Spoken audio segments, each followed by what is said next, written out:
Curse of Strahd, Session 8. Oh my God. Was this a doozy and with a twist in the dead middle of everything? This fight, I have fully fleshed out this entire thing on my main channel, the Dungeon Coach, and this entire bone grinder situation and the entire windmill and the fight and the hags and all that kind of stuff. All of this is what was going on inside the windmill. Then we have some role play stuff, and this is all the combat stuff. Triggers that happen in combat, reactions they could take, layer actions that was going to keep going. Coven separation mechanic. This was the huge part here. Also, if you can't tell, my voice is absolutely shot. I actually had to record this days after the actual session. This is the first time I've ever had to record this later because I don't want to do it again. Talking in the voice of the hags for a whole fight while I lost my voice.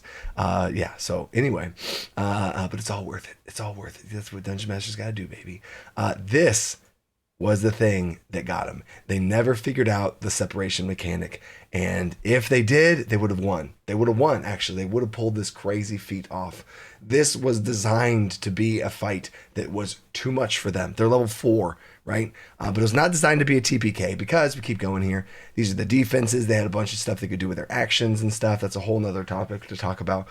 Apex actions, these things were loaded up, both of these hags, this mini coven. Not a full coven, but a half coven or partial coven, whatever. Combat roleplay stuff to be able to talk about.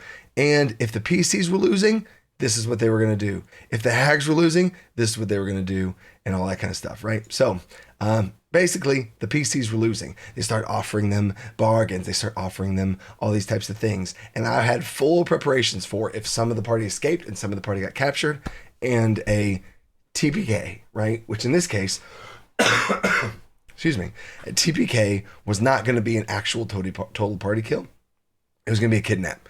They were going to get kidnapped, and they were going to be captured in some way and have a whole bunch of different stuff happen of constitution saving throws for this or that while they're kind of coming in and out of this soul stupor of this getting knocked out in this way with their soul being contained within their bodies to make sure they didn't slip into the ethereal or whatever and pass on. They were going to be kept there as captives, as hostages, whatever. And I had a whole bunch of different scenes to run. I fully fleshed this whole thing out, all the different bargains that could have happened with each player specific bargains, general bargains table. I had so much stuff prepared for this TPK situation because I fully thought that was what was going to be the thing, right? Because not all the time your players don't have to fight something that's going to win or that they're going to be able to beat. And you also would be kind of a jerk dungeon master if you put something in front of them that just kills them. And they, oh, wow. Like, I've never put something so difficult in front of my players as these two hags. But I gave them warnings in different ways, and it's his Barovia, and I think it fits on the theme of everything. And they'd have a bunch of wins. They had a bunch of wins recently, and I was like, no, hold up. Let me show you some hags here, okay? So, but how this whole thing went is I did not want to put something that difficult in front of them without the possibility of with the possibility of them absolutely losing their characters from it. I didn't think that would be fair. I did want to tell a cool story with this whole kidnapping thing, but ended up that didn't happen because some crazy move happened by one of the players. So anyway, here's the big breakdown of how this whole thing went down. Again, all of these live plays are on my Patreon. The full combat is on my Patreon, and the whole situation, how it went down round by round and everything. But basically, the two hags were, Bella was at the bottom of the steps. Ophelia, the leader of the two hags, was at the top of the steps. Ophelia was casting lightning on people, just zapping people with his green hag lightning, witch bolt. And then some interesting moments with Irina. Irina, the NPC of the party, the hags could not damage Irina. And they would be very careful. They were trying to put Irina to sleep. They were trying not to damage her. In fact, they have a chain lightning thing where one of the chain lightnings hit somebody and was about to zip to the next closest person, which would have been Irina, and they canceled the spell. And that was further showing how they did not want to damage Irina. Now, the why of this is they know Irina's connection to Strahd, and they don't want to piss off Strahd. The players picked up on this, interestingly. So they kept fighting and everything. The paladin and the barbarian were at the bottom of the steps fighting Bella, back and forth. She's clawing at him, poison spraying him, all this kind of stuff. The layer action of these little demon creatures are coming out of a pot. Nobody ever really attacked them. They were really focused on killing the hags. That's what the Barbarian and Paladin were doing on the bottom. Also, Paladin, Nat 20, Thunderous Smite, Divine Smite, 55 damage in one turn as a level 4. It was bonkers. Out the gate, first swing. Crazy move by the Paladin Pug. So that was crazy. So Pug and the Barbarian were going at it. The Barbarian gets polymorphed into a chicken, and then Rage pecks some people. So they were fighting Bella at the bottom. Bella got down below half health and even almost well bloodied, which is lower than 75% health. That was going real well. And then upstairs where the Rogue and the Cleric were kind of going around. Rogue dipping in, hitting some daggers. Cleric casting some spells, blessing people in and out around the top of the whole thing. And then the Bard was casting invisibility, casting heroism, and just kind of like running around. Anytime somebody fell asleep, he'd walk up and like wake them up and stuff, because that was all happening throughout this whole time. It was really interesting. In fact, there was one time where sorry for my voice, I really do, but I gotta tell you guys this stuff. There's one time where the hag cast sleep, almost knocking everyone out, almost putting everyone to sleep, except the Bard, and the Bard was invisible. He had cast invisibility on himself. Everyone was basically asleep except the Bard, and the Bard went around in one turn and just woke up everybody, completely undoing the sleep. So super crazy. Now, if that Bard had fell asleep, that would have been real bad. That would have been real bad, and then nobody would have been able to wake each other up. So that was kind of the balance of that sleep spell, is if you get knocked out, it's super bad, but all somebody has to do is walk up and touch you as a free action. So super simple. Anyway, but it was going bad. It was going real bad. The Paladin gets knocked out by all the attacks from the hag. I was rolling really high on her as far as for her attacks. The Paladin has an 18 armor class. I rolled over a 20 almost every time. The hags have like a +8 to their attack though, so you know, it's going to happen. And then Paladin goes down. And then after, I think what happened with the, who was the other person go down? The Cleric goes down. So then those two are both down. They're rolling death saves, secret death saves, because I don't let the players see those.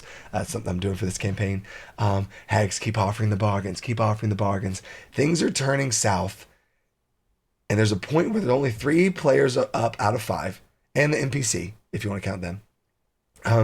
Hags are at both half health. One of them's at like 60%, or like one of them's at like 30% health. So they're doing really good. And if they had kept pushing from that point, I don't know if they could have done it. I don't know, but I would think not. I think it would have been the TPK kidnapping scenario. But the Bard threw this out. The Bard, in a thing that I never told my patrons either. I never told my patrons about this.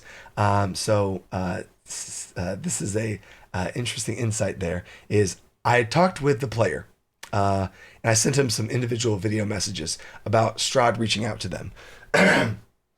This Bard player has very similar backstory to Strahd in some loving type of things. This Bard player also is interested in Irina and has been pursuing Irina in some interesting sort of ways. And Strahd sees this and knows this. And Strahd reached out to Lars, the Bard, and said, if you ever need, reach out to me and I will be there. But it's a pact. He offered a pact to Lars, and Lars was like, no. He's like, don't tell anyone I've told you this. I'm only telling you this, blah, blah, blah, blah. Right. So, it was really interesting. I just want to offer it out to him. He turned it down, but then in a time where he enacted this, in a time I did not think of, he goes, Strahd is on it. Strahd, I have a deal with Strahd, and I'm enacting that now. And he calls in the favor from Strahd right then, in the middle of a hag fight with Irina there, with 2 hags that are terrified of Strahd. Also keep in mind, as far as my roleplay perspective, hags have a coven of 3. A coven of 3 hags versus Strahd.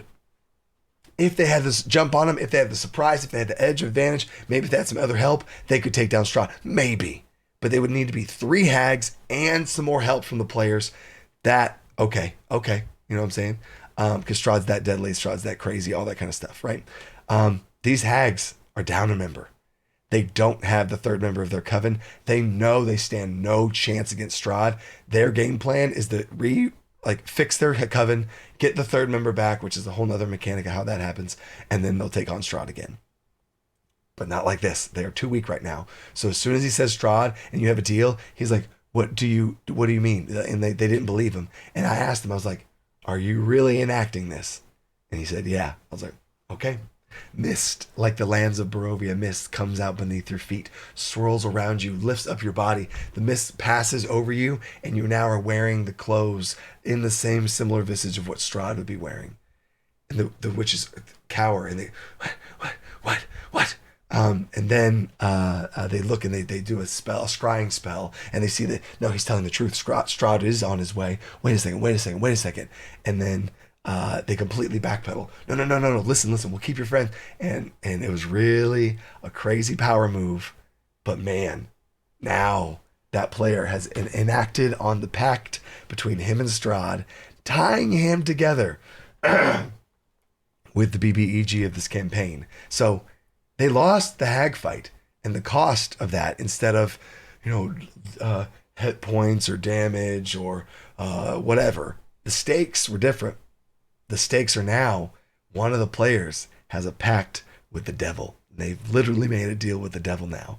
And Lars the Bard is now a servant to Strahd. And what does that mean? What can I do as a dungeon master with that? Let me know in the comments what you guys think I should do with that power now that Strahd has over Lars. And I will release more in future videos as far as what I'm doing with whole Lars and Strahd thing and where I go with that. Because I have an idea, but I'm gonna think on this because there's a lot of juicy stuff I could do with that. But then to finish off this whole thing, Strahd appears. The hags leave and they vanish into the ether. And then a few moments later, Strahd comes out of the ether, hag's throat grasped in his hand, slams her into the ground, rips her throat out, breaks her in half, and kills the hag leader. And there's one hag left, but he wants to keep her alive.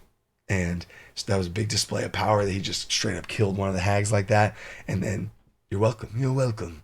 Now, what can you do for me? So yeah, it was very much a cool thing for display of power by Strahd, the manipulation over the party by Strahd, and so much more to come with Strahd in all of this. So loved how the whole thing went down. Did not see that coming. I was totally going to kidnap him and do some hag bargain stuff. But then this Bard player came out with a curveball that I wasn't ready for. And it was super cool. So that's how the whole thing went. My voice will be better next time, I promise. Stay creative, everything inside the box. Peace.